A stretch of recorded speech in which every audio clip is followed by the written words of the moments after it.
The story begins, as so many of these stories do, on an ordinary Thursday morning. The city was awake, humming with its familiar rhythm of ambition and routine. And in the heart of the financial district, standing as a monument to wealth and stability, was the Granite Trust Bank. Its facade was all polished granite and gleaming brass, a fortress built not just to hold money, but to project an image of exclusivity, of tradition, of a certain unshakable order. Inside, the air was a carefully curated experience. It was cool, filtered, and carried the faint, expensive scent of lemon wood polish and starched linen. Light fell in soft shafts from ornate, vintage-style chandeliers, glinting off the polished marble floors so pristine they seemed to dare you to leave a mark. The tellers' counters were fashioned from dark, rich mahogany, a barrier as much psychological as physical. This was a place where silence was a form of currency, where conversations were hushed, and the only loud sounds were the weighty thud of an official stamp or the quiet whisper of heavy bond paper. It was a temple to capital, and its congregants spoke in reverent murmurs. This was the stage, and onto it at precisely 10:15 a.m. walked our protagonist. His name was Marcus Carter, and to the casual, glancing eye, he was simply a well-dressed man. But to look closer was to see a story of quiet, assembled confidence. He was in his late 40s, with a presence that was calm and contained, like still water over incredible depth. He wore a charcoal gray suit, tailored not for flash but for precision. It hung on his frame with an elegant, effortless grace that spoke of private fittings, not store racks. His shirt was a crisp white, his tie a subdued burgundy silk. In his hand he carried a simple, slim leather portfolio. There was no ostentation, no loud declaration of wealth, just a quiet, unassailable assurance. He moved through the lobby not with the hesitant shuffle of someone intimidated by the grandeur, nor with the arrogant swagger of someone trying to claim it. He moved with a natural, measured pace, a man completely at ease within his own space, regardless of the space surrounding him. His eyes, dark and observant, took in the room, the anxious young associate guiding an elderly client, the pair of businessmen in the corner speaking in low tones over steaming porcelain cups, the uniformed security guard standing rigidly by the door. He saw it all, processed it, and filed it away. His expression was serene, almost unreadable, but in the set of his jaw and the directness of his gaze, there was an unmistakable authority. It was the authority of a man accustomed to being listened to, though he rarely needed to raise his voice to command it. He joined the shortest line behind an older woman finalizing a deposit. He waited patiently, his posture relaxed but straight. He did not fidget. He did not check his phone. He simply existed in the moment, a portrait of stillness amidst the soft, shuffling ballet of finance unfolding around him. From his portfolio, he withdrew a single item, a check. It was not crumpled or folded, but pristine. He held it lightly between his fingers, the paper seeming insignificant against the imposing backdrop of the bank. But within that simple rectangle of paper lay the catalyst, the sleeping agent that was about to rupture the carefully maintained facade of this entire institution.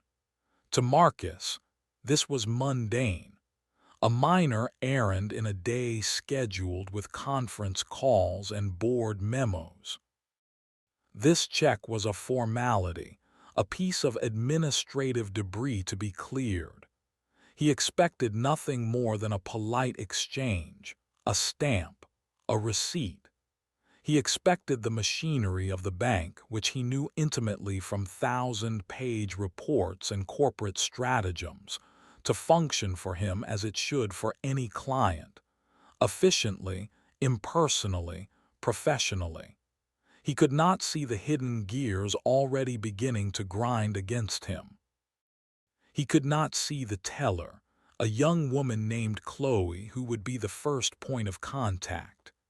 He could not see the manager, Mr. Henderson, watching the floor from the glass-walled office overlooking the lobby, already categorizing, already assessing, already applying a filter to the world that was about to shatter his own. For Marcus, this was a transaction. For the bank, it was about to become a trial. And for everyone present, it would become a lesson, seared into memory by the fire of profound humiliation and the cold water of stark, irreversible truth. The line moved forward. The older woman collected her receipt, offered a small smile to the teller, and turned away. The space at the counter was now clear. The polished mahogany surface stretched out, a blank page waiting for the story to be written upon it.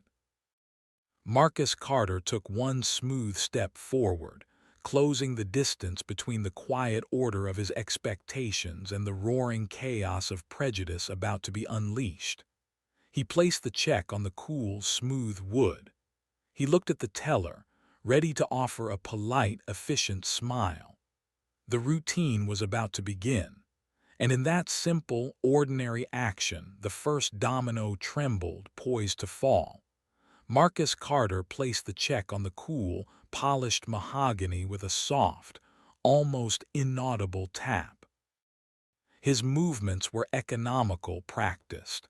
He slid the document forward, a diplomat presenting his credentials. Behind the counter stood the teller, a young woman in her mid-20s named Chloe. She had the bright, attentive demeanor of someone new enough to her role to still believe deeply in its protocols and its purpose, to serve. Her blonde hair was pulled into a neat, professional bun, and her smile as she looked up at Marcus was reflexive, genuine. It was the standardized welcome, the first gear in the bank's customer service machinery. "Good morning, sir," she said, her voice cheerful but appropriately subdued for the hallowed space. "How can I help you today?" "Good morning," Marcus replied, his voice a low, pleasant baritone. He offered a slight, polite nod. "I'd like to cash this, please." His request was simple, unadorned.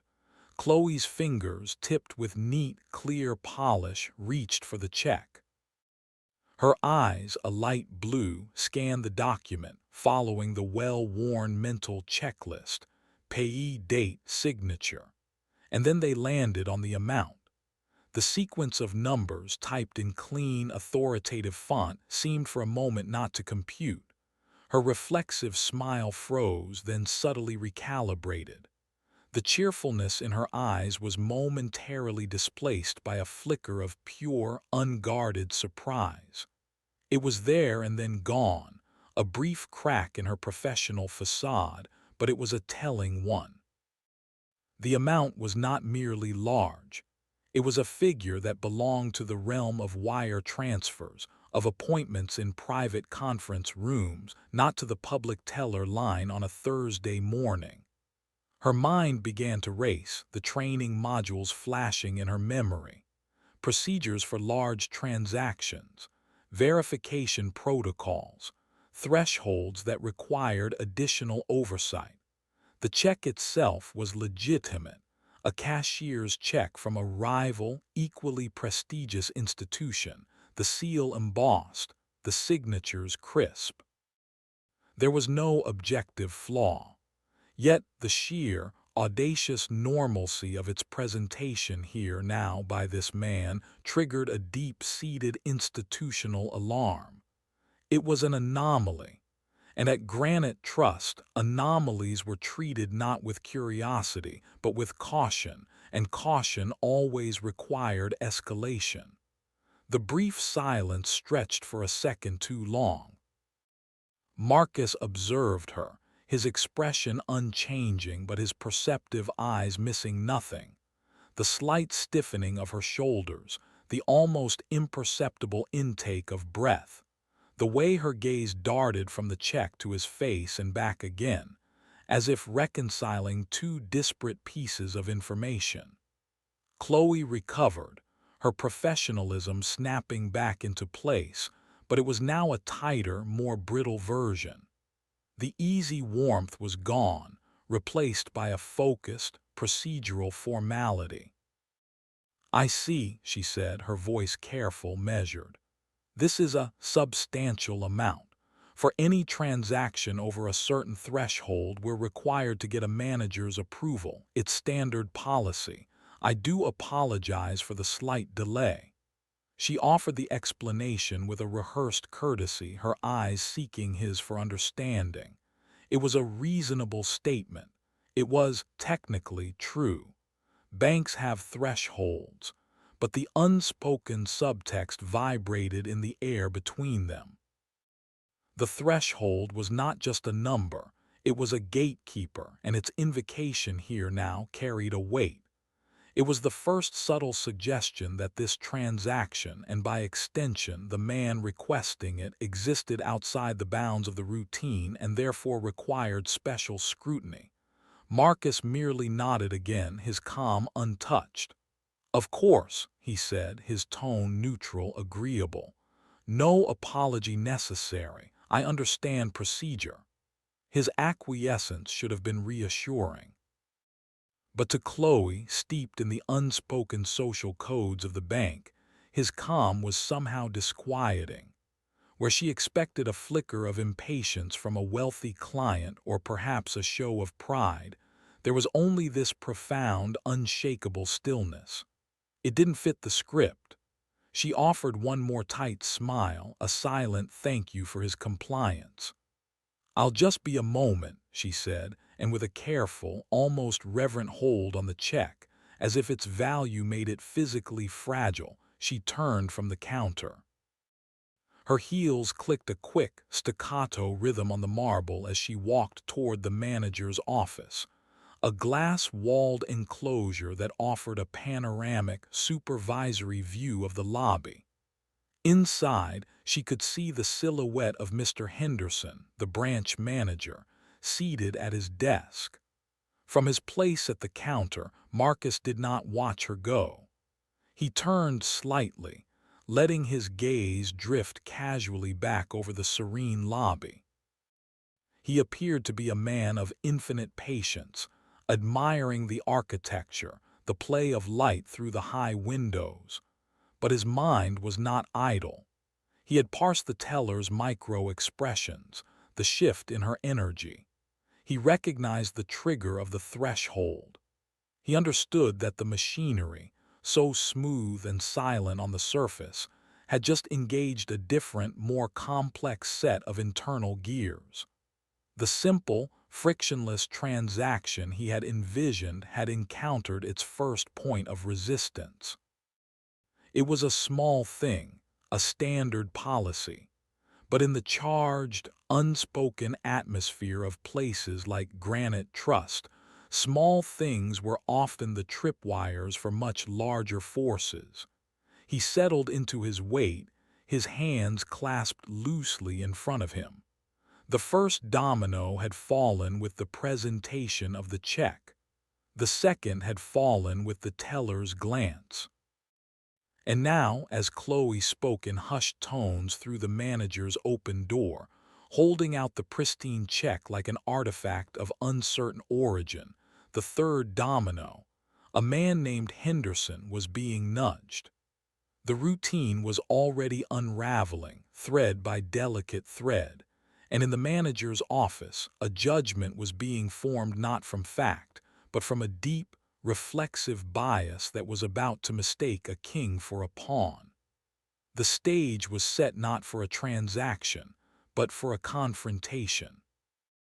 Within the glass-walled office, Mr. Alastair Henderson was performing the morning ritual of managerial authority.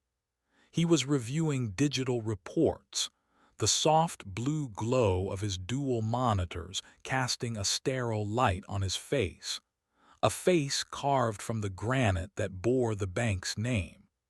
In his mid-50s, Henderson carried himself with the taut posture of a man perpetually aware of his station. His suit was expensive, a navy wool blend, but it was worn like a uniform, its purpose not to express personality but to convey a generic, unimpeachable power. His hair, a careful mix of silver and fading brown, was trimmed with mathematical precision. He was a man who believed in systems, in hierarchies, in the visible and invisible lines that ordered the world. When Chloe entered, the check held before her like an offering, Henderson's eyes lifted from his screens. His gaze did not first meet hers but went directly to the slip of paper. It was an instinct, a hunter's focus on the quarry. Chloe's voice was respectfully hushed but carried a tremor of uncertainty she couldn't fully suppress. "Mr. Henderson, sorry to interrupt. A gentleman at counter 3 wishes to cash this. It's over the discretionary limit." Henderson took the check without a word. His fingers, dry and precise, grasped it. His eyes performed a rapid, clinical scan. Payee Marcus Carter. Issuing institution, First Mercantile Trust. Amount, $850,000. The numbers registered not with surprise but with a cold, sparking suspicion. His brow furrowed not in confusion but in recognition of a perceived anomaly. A cashier's check of this magnitude presented at the teller line was a behavioral red flag in his personal ledger of risk. It was a move that bypassed protocol, that avoided the private banking suites upstairs where such matters belonged. To Henderson, this wasn't just a transaction. It was a breach of an unspoken social contract. "Who is the client?" he asked, his voice flat, devoid of the teller's earlier pleasantries. "A Mr. Carter, Marcus Carter. He's at counter 3. Henderson's head turned slowly, his gaze pivoting through the glass wall like the barrel of a turret seeking a target. His eyes found Marcus immediately. He took in the man's calm posture, the excellent but understated suit, the patient stillness. The assessment was instantaneous and brutal. He did not see quiet confidence. He saw a calculated performance. He did not see a man at ease. He saw a man trying to project an ease he did not, in Henderson's estimation, rightfully possess. The sheer, quiet normalcy of Marcus's demeanor in the face of such a sum felt, to Henderson, like the most audacious part of the charade. A narrative, ugly and familiar, began to assemble itself in Henderson's mind with the efficiency of a trap snapping shut. The pieces fit a pattern he believed he understood all too well: the large, fraudulent instrument, the calm demeanor meant to disarm, the targeting of a prestigious institution for its perceived credibility. He'd read the compliance bulletins, attended the seminars on sophisticated fraud. In his mind, he was not looking at a client. He was looking at a threat vector. "Has he provided identification?" Henderson asked, his eyes still locked on Marcus. "Yes, sir, a driver's license. It matched the payee line." The sound was a verdict in itself. A license could be forged. A match could be part of the illusion. Henderson placed the check carefully on his desk as if it were contaminated. He straightened his tie, a small, subconscious gesture of girding himself for conflict. This was no longer Chloe's responsibility. It had been elevated to his domain. This was what managers were for: to apply judgment, to enforce boundaries, to protect the institution from incursions. "I'll handle it," he said, his tone leaving no room for discussion. He stood, squaring his shoulders, his suit jacket pulling taut. He was embodying the role of the gatekeeper, the final authority. He plucked the check from the desk and strode out of his office, his footsteps on the marble floor echoing with a declarative purpose that shattered the lobby's hushed atmosphere. As he crossed the 20 feet between his office and counter 3, his entire demeanor underwent a subtle but profound shift. The neutral mask of management hardened into one of active skepticism. His mouth, usually set in a thin, non-committal line, tightened at the corners.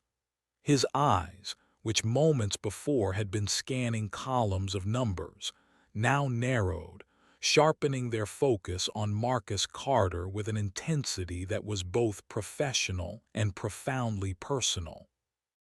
He was not merely approaching a customer. He was approaching a problem to be solved, a potential infection to be quarantined. Marcus, feeling the weight of the approach, turned from his casual observation of the lobby. His eyes met Henderson's. In that initial, silent exchange, the battle lines were drawn in the space between two irreconcilable realities. Marcus saw a bank official, a man doing a job, perhaps with undue sternness. Henderson saw an impostor, a challenge to the order he was sworn to uphold. He did not see a shareholder. He did not see a chairman.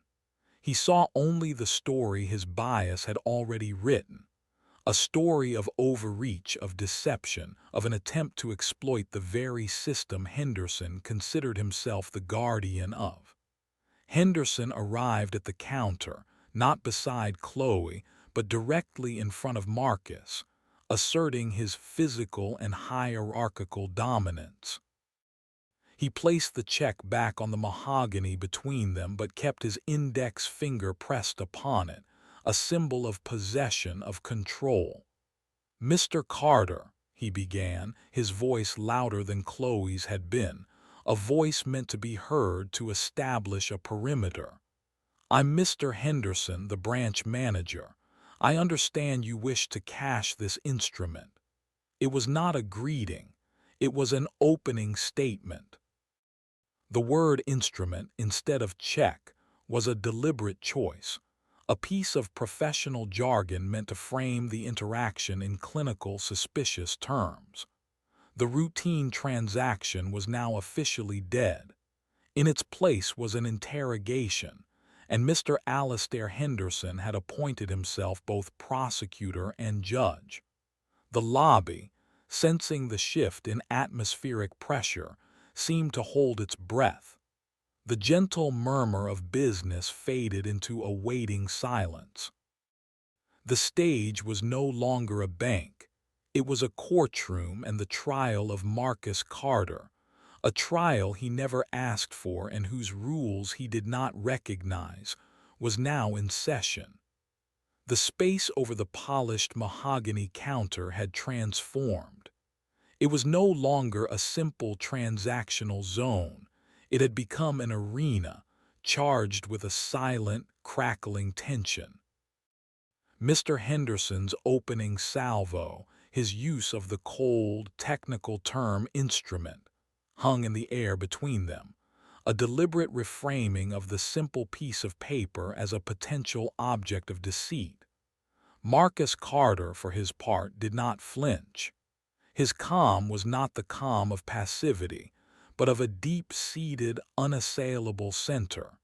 He met Henderson's sharp, assessing gaze with one of steady, neutral observation. He understood the language being spoken, not just the words, but the posture, the tone, the possessive finger on the check. It was the language of suspicion, and Marcus was fluent enough in it to recognize its accent. "That's correct," Marcus replied, his voice even. A smooth stone dropped into the turbulent pool of Henderson's demeanor. He offered no further explanation, no justification. He merely affirmed the factual premise.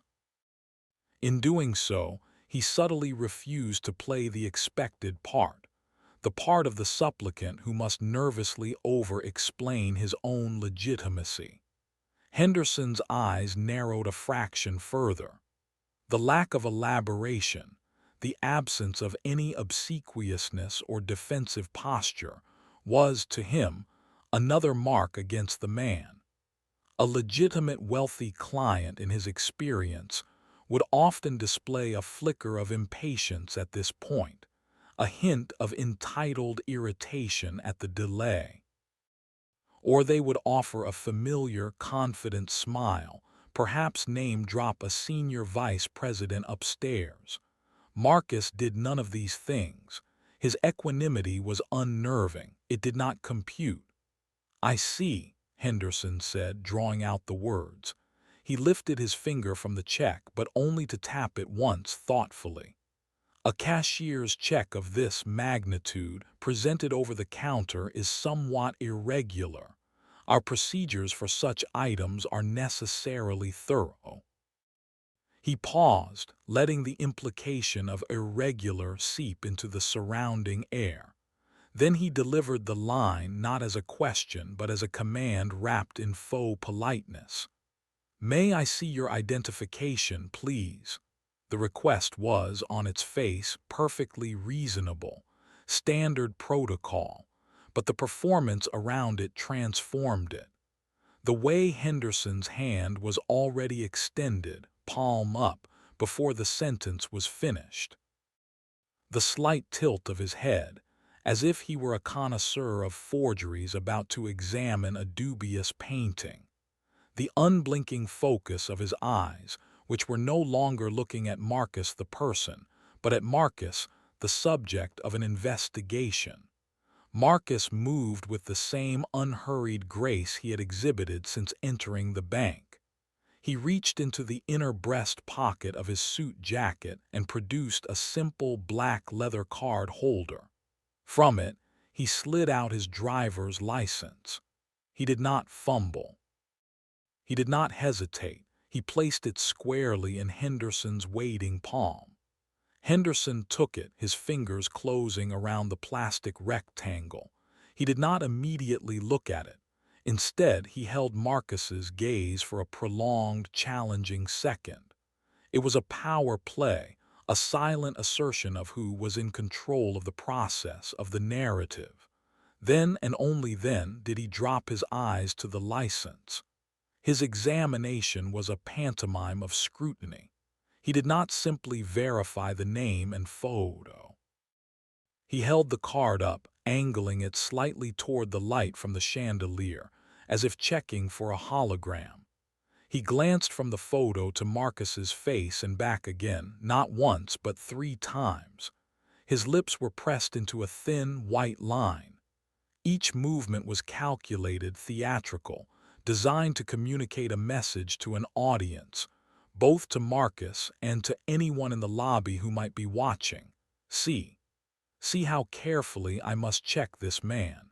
See the lengths to which we must go because of people like him. The information on the license was plain, clear, and incontrovertible. The name matched. The address was in an affluent, well-known suburb. The photo was undoubtedly Marcus, perhaps a few years younger, but him. There was no flaw, no discrepancy, no tell of falsification. For a normal person, this would have been the end of the suspicion. The document verified the man. But for Alastair Henderson, steeped in a conviction that was hardening by the second, the verification only deepened the mystery and therefore the suspicion. How had the forgery been done so well? Was it stolen identity? A sophisticated fake? In his mind, the very perfection of the ID became another piece of circumstantial evidence pointing to a larger, more professional scheme. With a final, almost dismissive flick of his wrist, he handed the license back. His touch was brief, reluctant, as if handing back a contaminated object. "Thank you," he said, the word devoid of any gratitude. He then placed both hands on the edge of the counter, leaning forward slightly, invading the professional space between banker and client. His voice lowered but lost none of its prosecutorial edge. It was a tone meant to convey grave, confidential concern. "Mr. Carter, given the unusual nature of this presentation, I'm afraid I will need to contact the issuing institution directly to verify the validity of this check and the availability of these funds. I'll need to do this before we can proceed any further." He stated it as an immutable decree. It was the next logical step in his personal playbook of disbelief. But it was also a profound and deliberate insult, a nuclear option of doubt.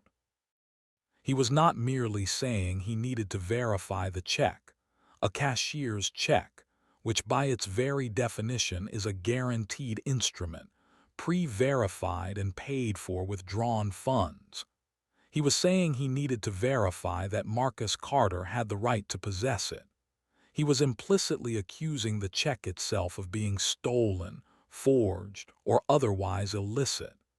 He was treating a financial document from a peer institution as if it were a suspicious personal check from an unknown account.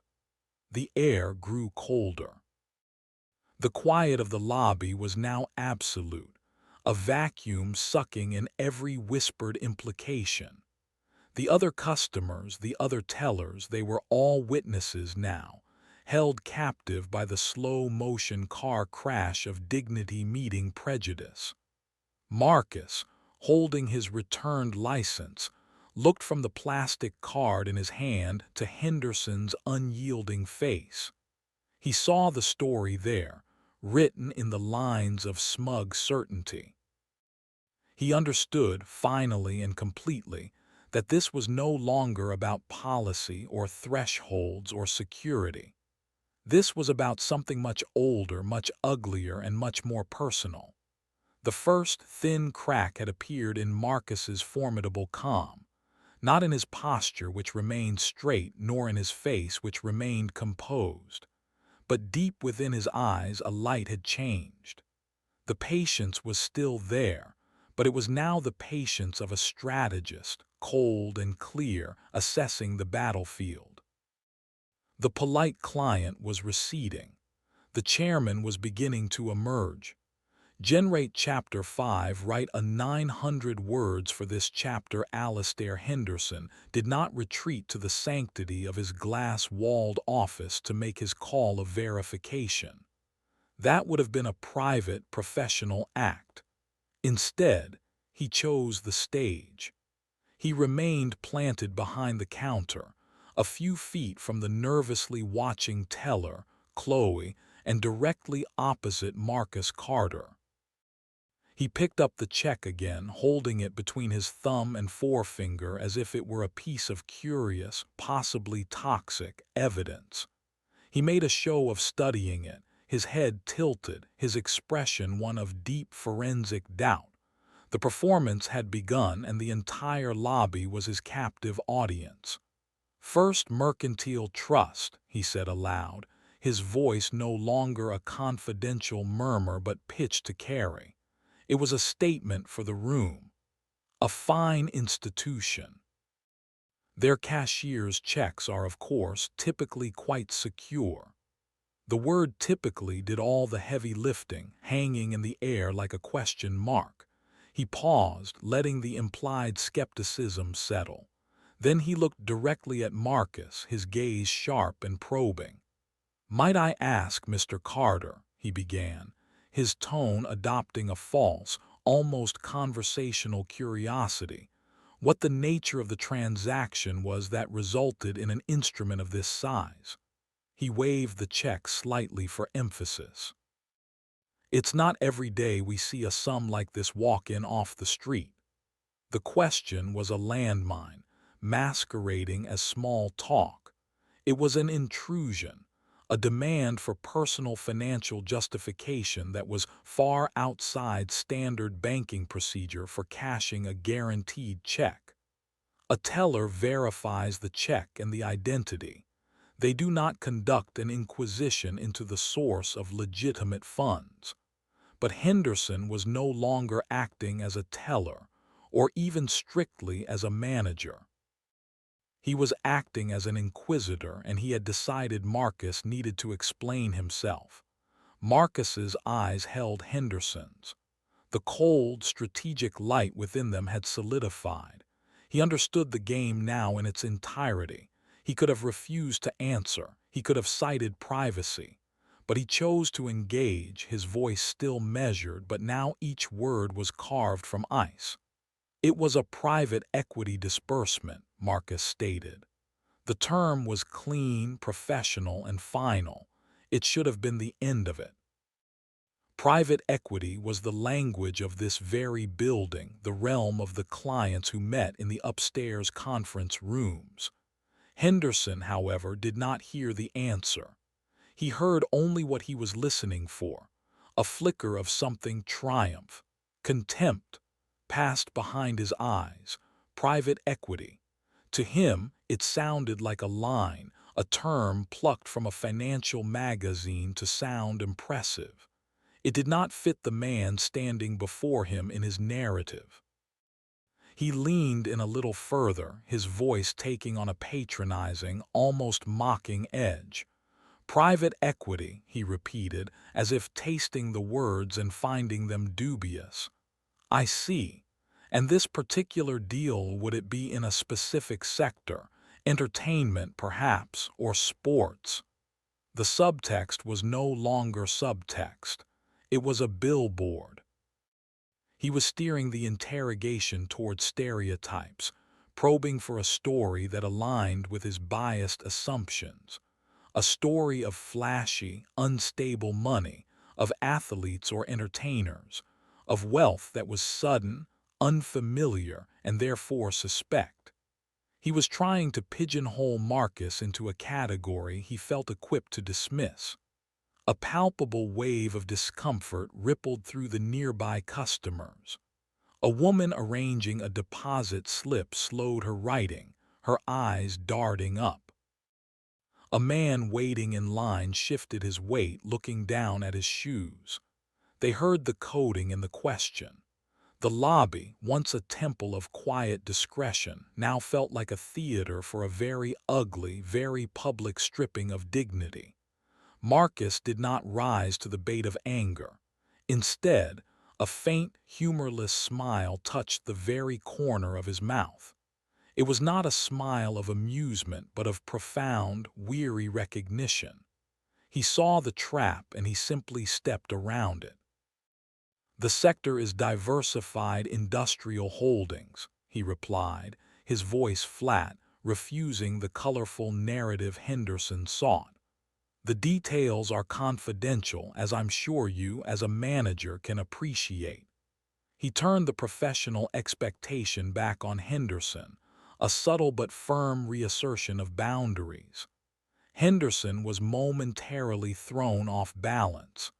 The answer was too specific, too dry, too corporate. It didn't fit the script of the grift he was constructing. His smirk faltered, replaced by a flash of irritation. He had expected deflection or a vague answer he could pounce on. He had not expected a poised, technical rebuttal. He recovered by doubling down on the performance of diligence. Of course, confidentiality, he said, waving a dismissive hand.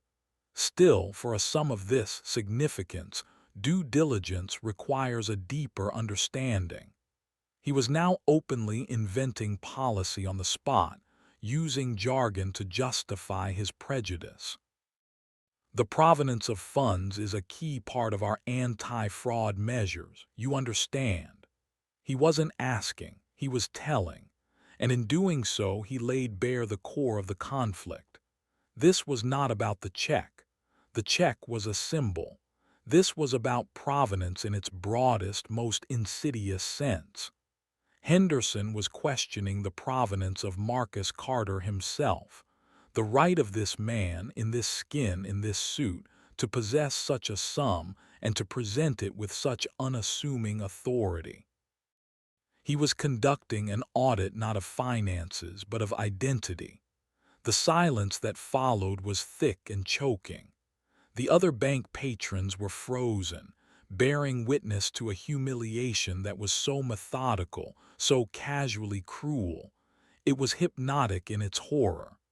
They were complicit simply by their silent presence. Chloe, the teller, had taken a small step back from her counter, her face pale, her eyes wide with a dawning horror at what her manager was doing. She was trapped, a junior employee powerless to stop the train wreck unfolding before her. Marcus stood amidst it all, an island of stillness in the ugly current. He said nothing more.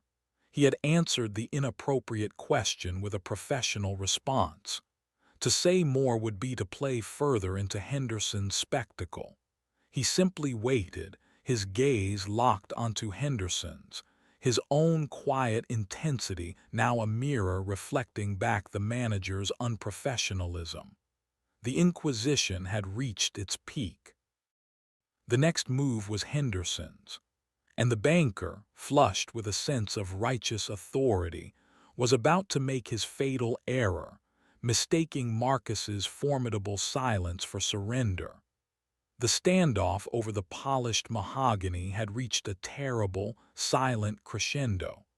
Marcus Carter's refusal to play his assigned role, the defensive suspect, the nervously explaining supplicant, had left Alastair Henderson with nothing but the raw material of his own conviction. The manager's theatrical doubt had been met with unyielding, quiet fact. The demeaning probe for a stereotypical narrative had been deflected with a dry, corporate answer. Henderson was cornered, not by logic but by the crumbling edifice of his own bias. And a cornered animal, especially one whose authority is its entire identity, is at its most dangerous. Henderson straightened up, releasing his slight lean over the counter. He held the check up one final time between two fingers, as if presenting Exhibit A to an invisible jury composed of the stunned lobby. His face had settled into a mask of grim, regretful duty. It was the expression of a man about to perform a necessary, if unpleasant, task. "Mr. Carter," he began, his voice now loud and clear, no longer pretending at confidentiality. It was a pronouncement. "I have considered the matter, and after reviewing the circumstances of this presentation, I'm afraid this instrument raises too many unresolved questions to meet our standards for immediate clearance." He paused, letting the bureaucratic phrasing sink in. Unresolved questions. Standards for immediate clearance. It was a masterpiece of passive-aggressive professional language, designed to sound reasonable while delivering a brutal verdict. He was not saying the check was fake. He was saying Marcus's entire situation was suspect. Marcus's eyes, which had been pools of analytical calm, finally showed a flicker, not of anger but of a profound, weary disappointment. It was the look of a man who has seen this script before in different settings with different actors but always the same tragic ending. He spoke, and for the first time his voice carried a blade's edge of steel beneath its even tone. "What questions, specifically, Mr. Henderson? You have a certified check from a peer institution. You have verified my identification, which matches the payee. You have not contacted the issuer as you stated you would need to do. What standards, exactly, have I failed to meet?" It was a direct, logical challenge. It cut through the fog of Henderson's insinuations and demanded facts. It was the one thing the manager could not provide because his case was built on feeling, not fact. Henderson's jaw tightened. The directness was an affront. He was not used to being questioned, especially not by someone he had already categorized as beneath his professional concern. The politeness fell away from his face, revealing the raw condescension beneath. "Sir," he said, the word dripping with sarcastic formality, "our standards are internal and comprehensive. They involve an overall assessment of risk." This, he flicked the check with his finger, presented in this manner by an individual with no prior banking relationship at this branch, for a transaction wildly outside the norm, it simply doesn't pass the smell test. The smell test. The final, definitive retreat into pure, unadulterated prejudice. He had abandoned procedure, policy, and logic. His verdict was now based on a gut feeling, an instinct, a smell he attributed to Marcus and the situation around him. He then performed the irrevocable act. With a final, dismissive gesture, he slid the check back across the counter towards Marcus. It was not a hand-off, it was a rejection. The pristine paper came to rest on the cold wood, a symbol of legitimacy now publicly spat upon. "I am sorry," Henderson said, and the emptiness of the apology was audible to everyone in the silent room. "But I cannot cash this for you. I must decline this transaction. You are, of course, welcome to try another financial institution." The words, "You are welcome to try another financial institution," were the ultimate insult. They were a dismissal not just from the transaction but from the space itself. They were a suggestion that this place, this temple of granite and mahogany, was not for him, that he should take his business and his implied fraudulence elsewhere. From somewhere near the bank's entrance, a sharp, involuntary gasp cut through the silence. It was from an elderly woman clutching a deposit slip, her hand flying to her mouth. The sound seemed to break a spell. Other customers looked away, suddenly intensely interested in their own phones or the intricate pattern of the marble floor. The tension was no longer just uncomfortable, it was shameful. They were all witnessing a modern-day scarlet letter being pinned, not with thread, but with a banker's cold, final pronouncement. Marcus Carter looked down at the check, lying rejected before him. He did not reach for it immediately. The moment stretched, heavy and awful. In that stillness, the entire history of such rejections, the silent refusals, the closed doors, the assumptions worn like armor by small men in positions of petty power, seemed to gather in the air around him. He had walked in with a simple piece of paper, and he was leaving with the weight of a centuries-old indignity placed upon his shoulders. Then he moved. Slowly, with a deliberate, almost ceremonial grace, he picked up the check. He did not snatch it. He did not crumple it. He lifted it, aligned its edges perfectly, and slid it back into the slim leather portfolio from whence it came. The action was one of immense dignity, a reclamation of what was his in the face of its attempted theft. He closed the portfolio with a soft click. The sound was as final as a judge's gavel. He then raised his eyes to meet Henderson's one last time. And in that look everything changed. The weary disappointment was gone, burned away. What remained was something clear, cold, and terrifyingly focused. The polite client was now entirely gone. In his place stood a man of power who had just been irrevocably challenged. The line had not just been crossed, it had been incinerated. He didn't utter a word of threat. He didn't argue. He simply gave Henderson a slow, single nod.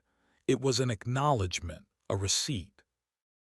The first move in a completely different game, one for which Alastair Henderson in his smug, glass-walled world had no rule book. The manager had won his petty victory, and in doing so he had just triggered his own professional annihilation. The silence following Henderson's pronouncement was not empty. It was a vacuum, sucking all sound, all breath, all pretense of normalcy from the lavish lobby of Granite Trust. The rejected check was now sealed away in Marcus Carter's leather portfolio, but its phantom presence hung heavier in the air than any physical object could.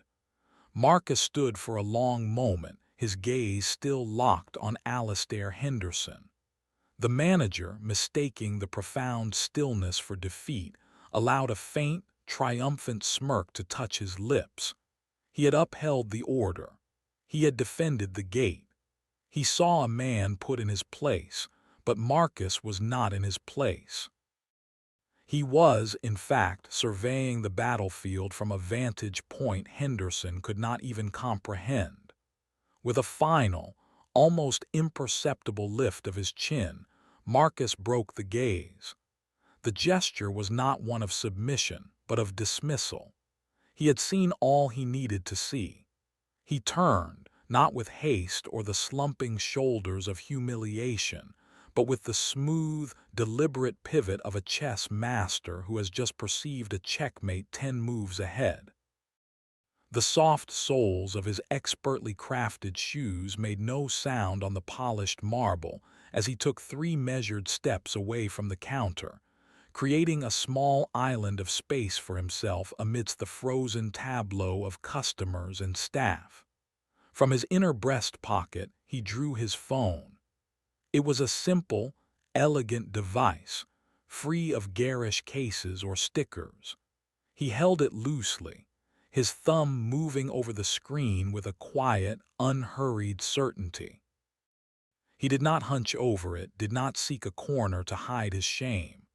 He stood tall, in full view of everyone, of Henderson, of the pale and stricken teller Chloe, of the averted eyes of the patrons who had borne silent witness. This was a public act. He raised the phone to his ear. The lobby was so quiet that the faint digital chirp of the call connecting seemed obscenely loud. Every ear was strained, not to hear the words, but to absorb the tone, the posture, the meaning of this call. Marcus's voice, when he spoke, was the same low baritone, but its quality had shifted. The patience reserved for a frustrating underling was gone. In its place was a crisp, clean, executive clarity. It was not loud, but it carried with the penetrating resonance of authority. "Eleanor," he said, a name, simple, direct. No greeting was necessary. "I'm at the downtown Granite Trust branch. Yes, there's an issue." He paused, listening. His eyes scanned the high ceiling, the ornate chandeliers, as if appraising the physical assets of the space with a new, cold ownership. The branch manager, a Mr. Henderson, has just publicly refused to process a cashier's check. He declined to perform standard verification. He questioned the provenance of funds based on no evidence other than his own assessment. He delivered the word assessment with a dry, surgical precision that stripped it of any legitimacy. He has formally denied service and suggested I take my business elsewhere. Another pause. A slight, hard angle set into his jaw. The person on the other end, this Eleanor, was clearly speaking and clearly understanding the monumental gravity of what she was hearing.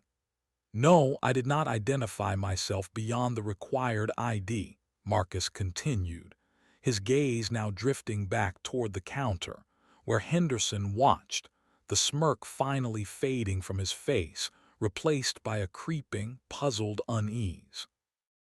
Marcus's eyes met his, and this time there was no conflict, only a cold, pitying finality. "That is no longer relevant. The conduct is the issue. I want you and David from legal down here, now, and bring the current branch portfolio review with you." He gave one more quiet acknowledgement. 10 minutes. Thank you, Alina." He ended the call. The silence rushed back in, deeper and more profound than before.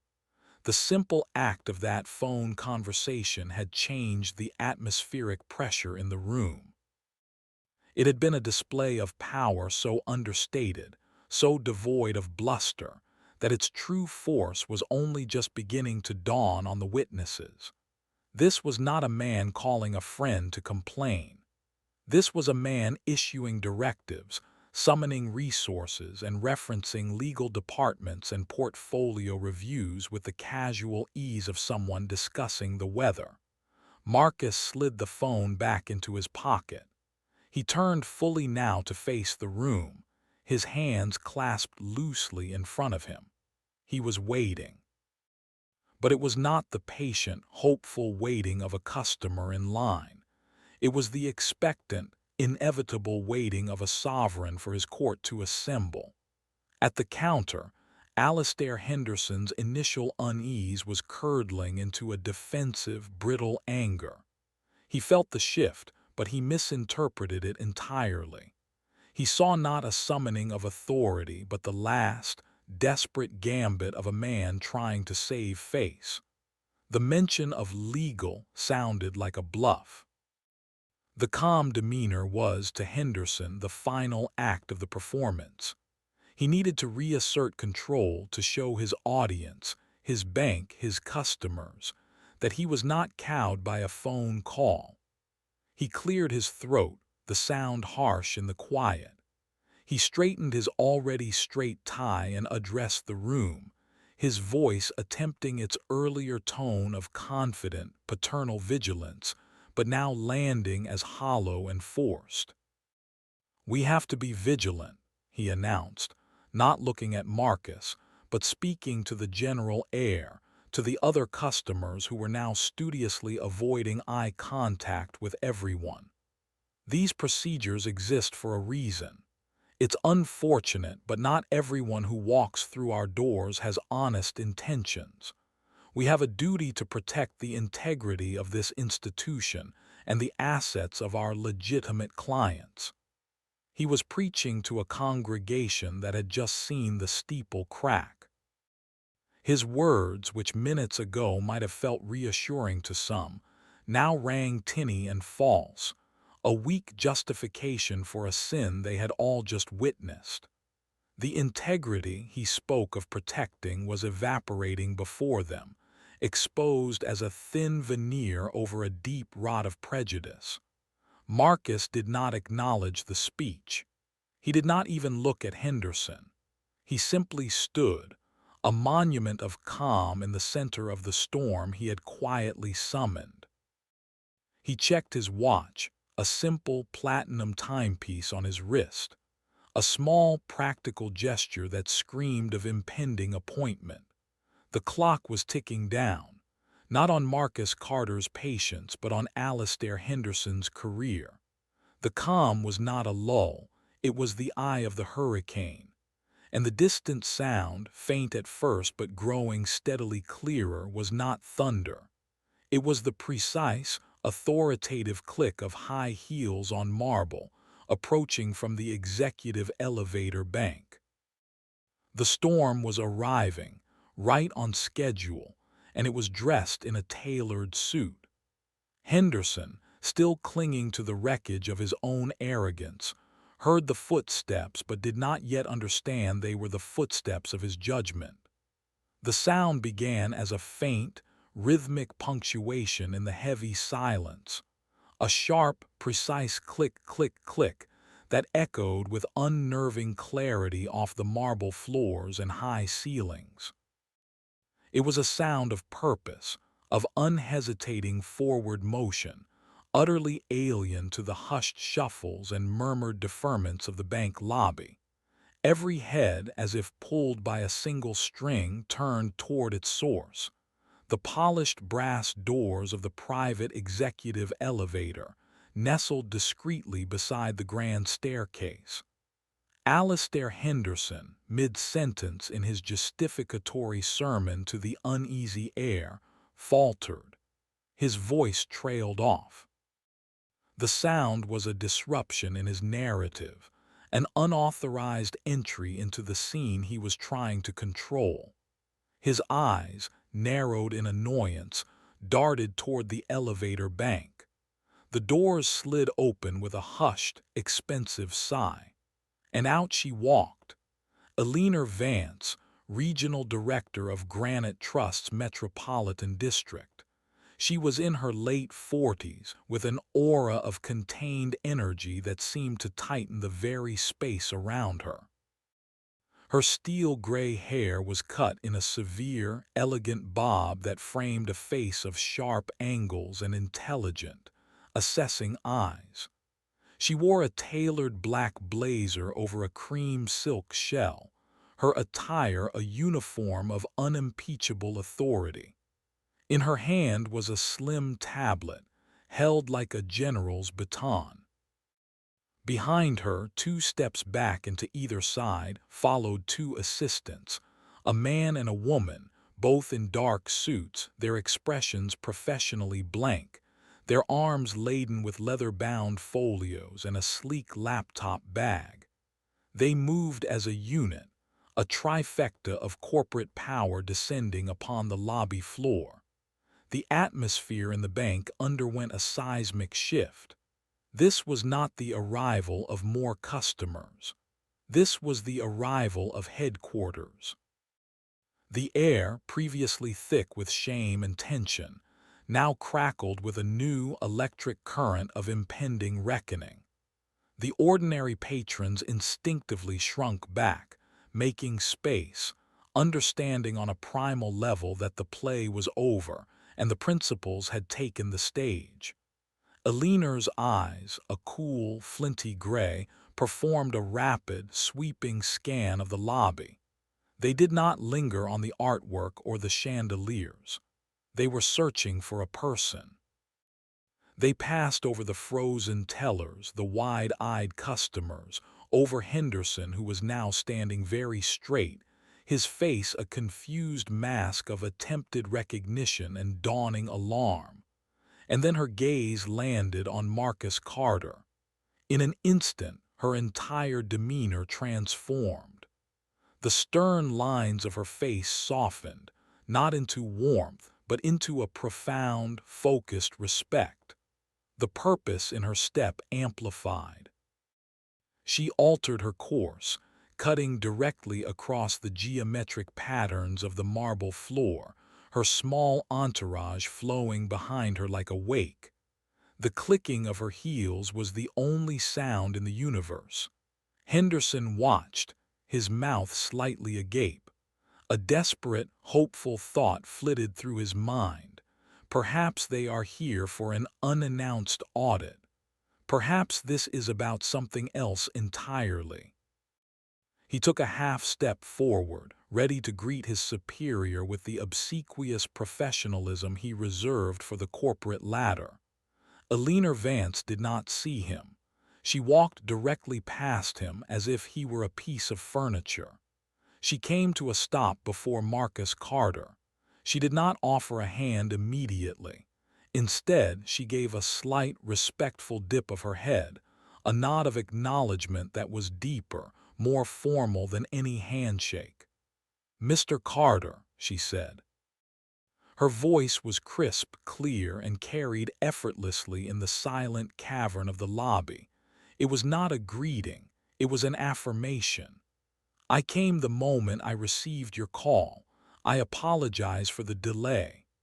The words, "Mr. Carter," spoken with that tone by this woman, landed in the room like a physical blow. The last vestige of color drained from Alastair Henderson's face. His earlier, smug confusion shattered, replaced by a cold, creeping terror that started in his gut and radiated outwards, turning his limbs to stone. "Mr. Carter, not this gentleman, not the client," the name spoken with reverence. Marcus offered the slightest of nods in return. His expression remained unreadable, but the intense, solitary focus he had held since the rejection was now shared, amplified by the authority Eleanor represented. "Eleanor," he acknowledged. "Thank you for coming down." "Of course," she replied, her tone indicating there was no other possible course of action in the universe. She then and only then turned her head. Her gaze swept over to the counter to where Henderson stood paralyzed. Her eyes, when they found him, did not soften. They hardened into chips of glacial ice. The respectful deference she had shown Marcus was gone, replaced by a look of pure, unadulterated professional contempt. She took 3 strides toward the counter, closing the distance Henderson had foolishly believed was a moat protecting his authority.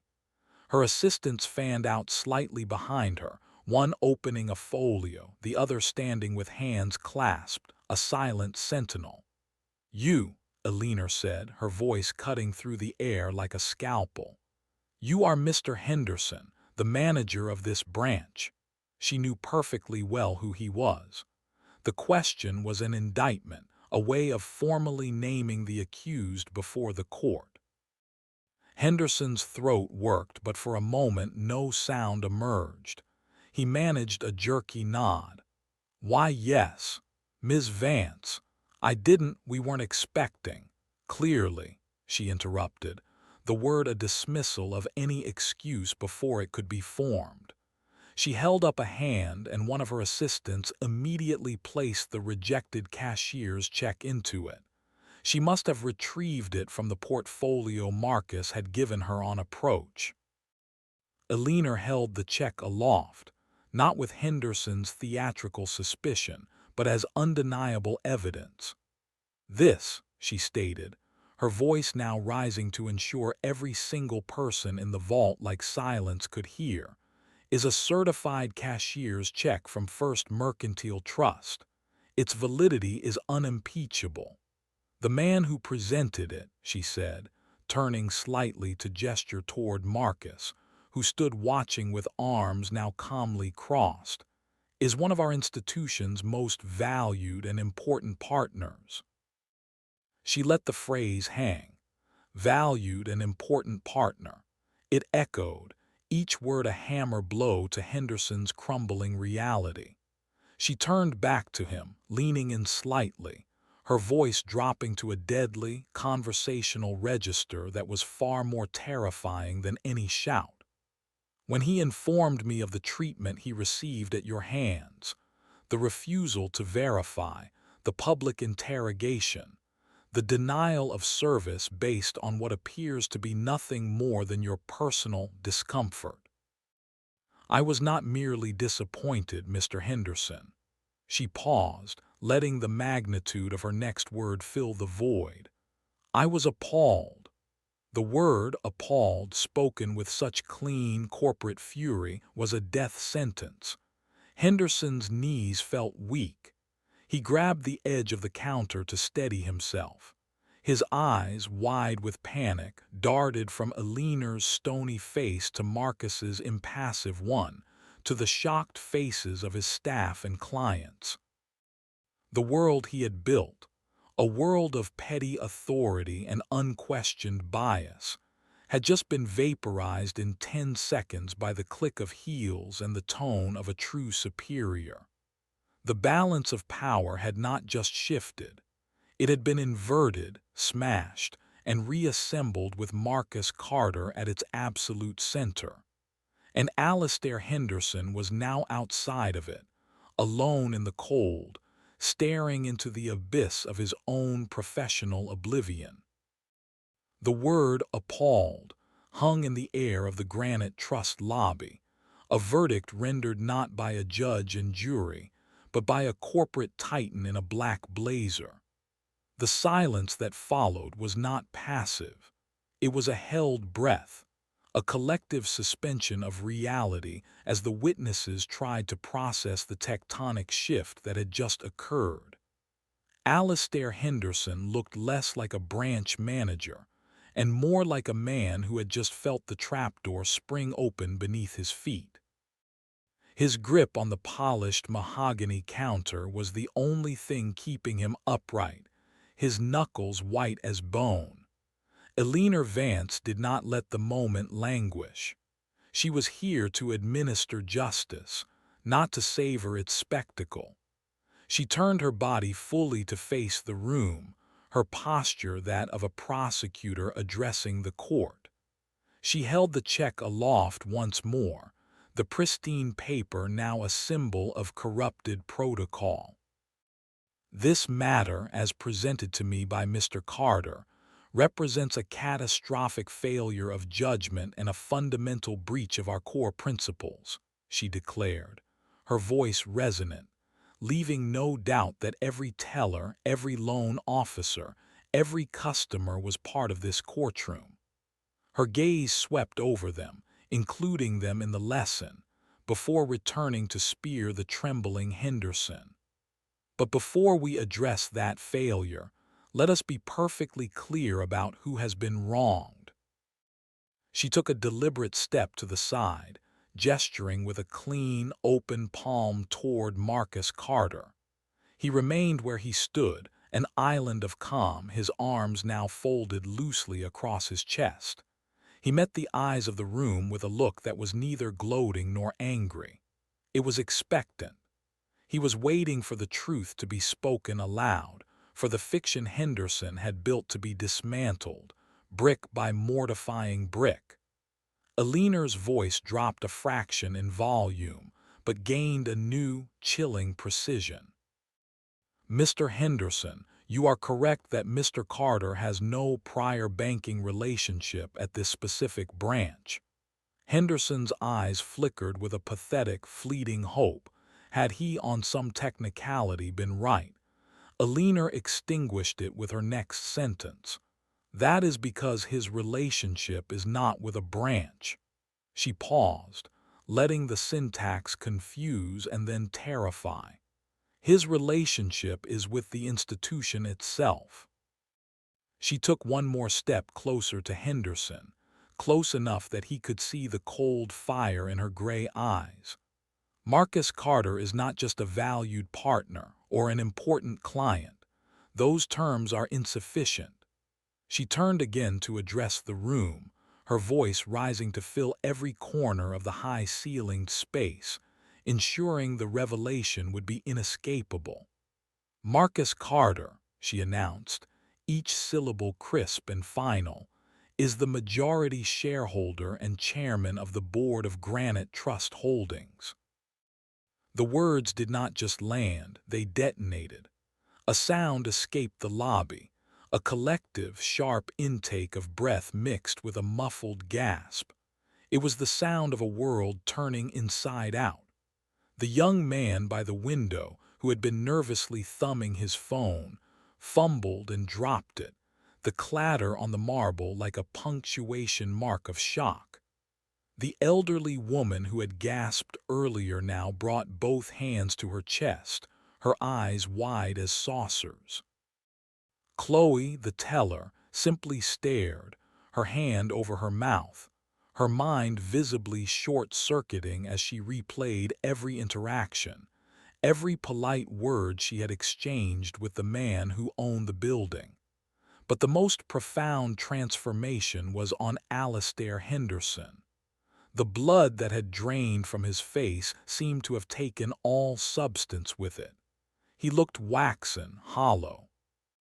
His mouth opened and closed silently, fish-like, as his brain struggled to reconcile two impossible truths. The man he had just publicly accused of fraud and ushered toward the door, and the chairman of the board. The words majority shareholder echoed in his skull, translating instantly to a simple, terrifying equation. This man owns me. He owns this desk. He owns the very air I am failing to breathe. The fiction he had constructed, the narrative of the suspicious outsider, the grifter, the risk, shattered so completely it left behind only the blinding, humiliating light of his own prejudice. He hadn't been protecting the bank. He had been insulting its owner. He hadn't been following procedure.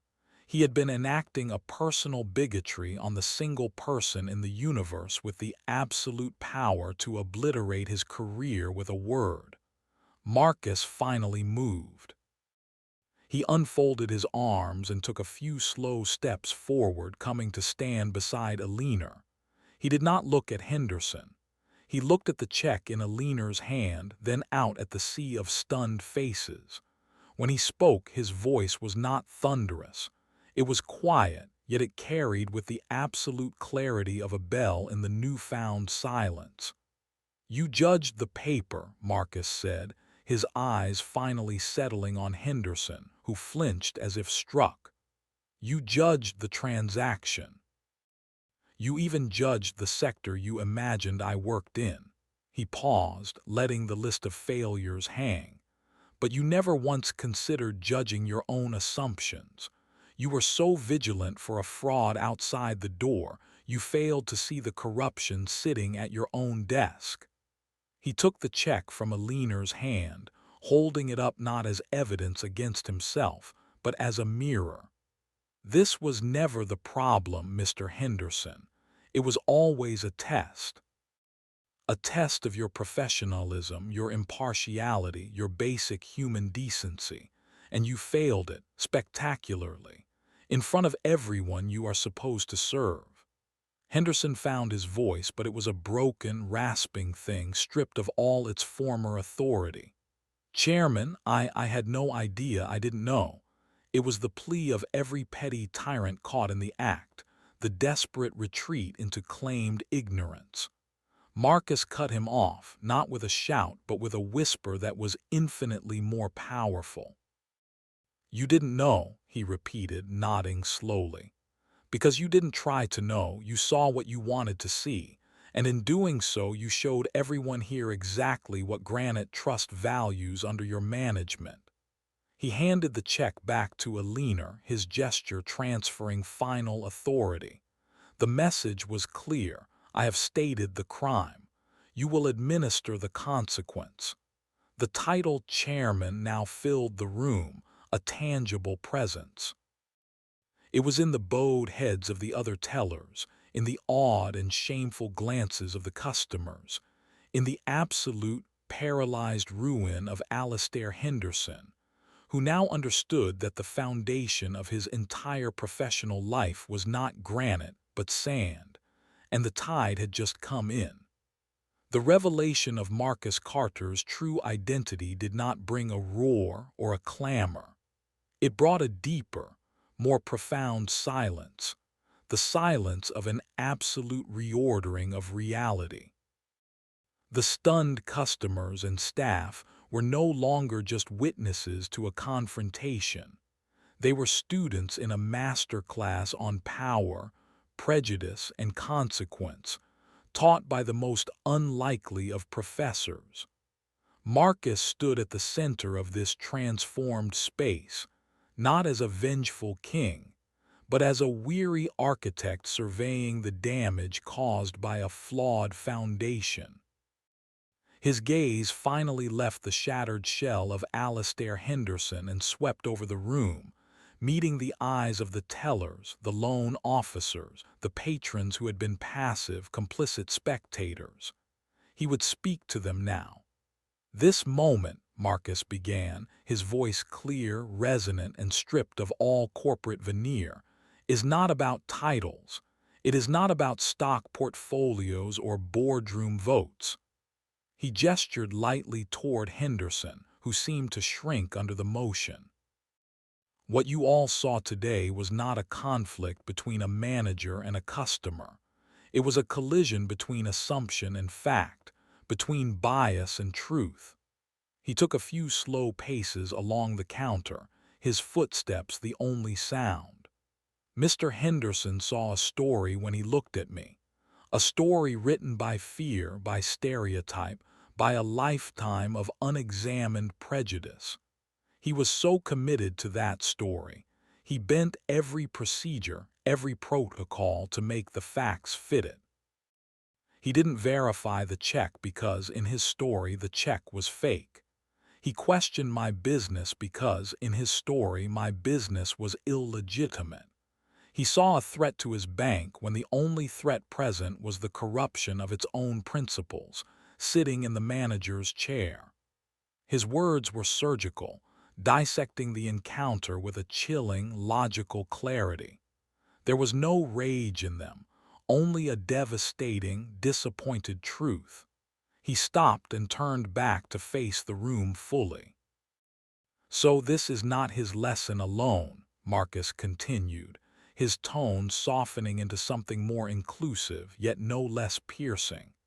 "It is a question for everyone here. When you looked over, when you heard the tone, when you saw a man being dressed down in public for the crime of what? Dressing well, speaking clearly, asking for a service this institution advertises. What was the story you told yourselves? Did you, even for a second, believe his narrative? Or did you feel the wrongness in your gut and choose silence?" The questions hung in the air, unbearable and necessary. People looked at their shoes, at the intricate veining in the marble, anywhere but at each other. The weight of their own passive complicity settled upon them. They had been an audience, and by their silence they had granted Henderson a stage. Eleanor Vance stepped forward, her presence a seal of corporate finality. "Mr. Henderson," she said, her voice now pure, cold procedure. "Your authorization codes are hereby suspended, effective immediately. You will surrender your keys and bank-owned devices to my assistant. You are to vacate the premises and consider yourself on administrative leave pending a full investigation by corporate compliance and the board's audit committee." She nodded to her male assistant, who moved with quiet efficiency to Henderson's side. The manager, now a ghost of his former self, numbly fumbled in his pocket for his key fob, his movements clumsy and disconnected. There was no further protest. The fight had been vaporized by the word chairman. Marcus watched this administrative execution without expression. Then he did something unexpected. He walked to the counter, not to Henderson's vacant post, but to the station where Chloe, the young teller, stood trembling, her eyes red-rimmed. From his portfolio, he extracted not the check, but a simple, elegant business card, engraved with only his name and a private number. He held it out to her. Her hands shook as she took it. "You were polite," Marcus said to her, his voice dropping to a near whisper meant only for her, yet carrying in the silent room. "You followed protocol as you understood it. When the situation escalated, you showed distress. That is a conscience. That is worth far more than blind adherence to a bad example." He paused, letting his words sink into her. "If you ever find yourself in an environment where your conscience is a liability, or where you are treated with less than the respect you showed me today, you call that number." Chloe nodded, clutching the card to her chest, a single tear escaping down her cheek. It was a gesture of profound humanity amidst the wreckage, a thread of hope extended. Marcus then turned for the final time. He looked at Eleanor, giving a single, firm nod. "See that the investigation is thorough. The policy review must be company-wide. Training is meaningless if the culture permits this." "It will be done, Mr. Chairman," Eleanor affirmed, her voice full of unwavering resolve. Marcus Carter's work here was finished. He did not look back at Henderson, now being escorted toward the rear offices. He did not offer a parting shot to the room. He simply adjusted the cuff of his suit jacket, a small, final gesture of composed order, and began to walk toward the grand, brass-fronted doors of the bank he owned. His footsteps echoed on the marble, a steady, rhythmic beat that slowly faded. He pushed through the door, and the mundane noise of the city, the honking cabs, the distant sirens, the buzz of life, rushed in to fill the sacred, shamed silence he left behind. Inside, no one moved for a long moment. They were left with the ledger of the day, its columns stark. On one side, arrogance and bias. On the other, dignity and devastating truth. The balance was indisputable. The lesson was not simply about a manager who messed with the wrong man. It was a lesson about the stories we tell, the silence we keep, and the profound personal cost of prejudice. A cost that, as Alastair Henderson now knew, could be calculated down to the last cent of a shattered career, and measured in the immeasurable weight of a humiliation witnessed by all and deserved entirely. The granite walls remained. The chandeliers still glowed, but the bank and everyone in it had been fundamentally, irrevocably changed. The assumption of who belonged, of who held power, of what respect was owed, had been shattered against the unyielding fact of Marcus Carter, and in its place was left only a simple, daunting instruction: to do better.